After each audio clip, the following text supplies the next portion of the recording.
ராமலிங்க சாமிகளுக்கு அடியேன் தயசிந்தி உள்ளவனாக வாழ வேண்டும். அடியனுக்கு செல்வநிலை பெருக்க வேண்டும். எளிய மக்களுக்கு பசியாற்றக்கூடிய வாய்ப்பு நீ தர வேண்டும். நீதான் எனக்கு அருள் செய்ய வேண்டும். அடியனுக்கு செல்வநிலை பெருக்க வேண்டும். அடியன் கடன் சுமை தீர வேண்டும். ஆழ்ந்து சிந்திக்கக்கூடிய அறிவு வேண்டும். இறக்க சிந்தை வேண்டும். அன்பு உணர்ச்சி வேண்டும் கேட்டான். தய சிந்தை வேண்டும் சரி, தய சிந்தை தான் ஒருவனை கடவுளாக்கு. தய சிந்தை தான் ஒருவனுக்கு சிறந்த சிறப்பறிவு தரும். தய சிந்தை தான் ஆழ்ந்து சிந்திக்கூடிய நுட்பமான அறிவு தருவது தய சிந்தை தான். அந்த தய சிந்தை தருவது அன்னதானம் தான்.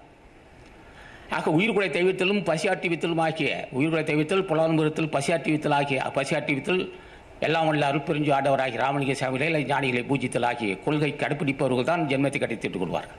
அவர் மீண்டும் பிறக்க மாட்டார். பிறப்பதற்கு தள்ளியா இப்போ மீண்டும் மீண்டும் பிறக்க விரும்பலையா? குற்றம் இல்லையா? ஏற்றுக்கிறாயா? நான் சாக விரும்புகிறேன், பிறக்க விரும்புகிறையா? நோய் இல்லாமல் சாகணும் அல்லவா? அதுக்கு நையா ஜீவகானி ஒழுக்க வேண்டும். சாவறதை ஏற்றுக்கொள்கிறான். அப்படி நல்லைக்கு சாவர நாளை சாவரம். சாகும் வரையில் உடம்பு ஆரோக்கியமாக இருக்கணும் அல்லவா? அதுக்கு தான் ஜீவகானி ஒழுக்கம். ராமலிங்க சாமி லோகத்தின் நோக்கம் நீடி ஆயுள் பெறும், உடல் ஆரோக்கியத்தோடு இருக்க வேண்டும். அஞ்சான் நெஞ்சம், துன்பத்தை கண்டு அஞ்ச மாட்டான், நோய் அவனிடம் நெருங்காது. ஊசிய மாத்திரைக்கு வேலை இல்லை. அந்த ஊசிய மாத்திரை டானிக்கு இல்லாத வாழ்க்கை எதுவோ அதுதான் சிறந்த வாழ்க்கை. அதுக்கு என்ன வேண்டும்? என்ன தேக பயிற்சி வேண்டுமா? வேறு வேறு சடங்குகளால் முடியுமா? உடல் ஆரோக்கியத்து அந்த ஆற்றல் இப்போ வரும். புண்ணியத்தால் தான் வரும்.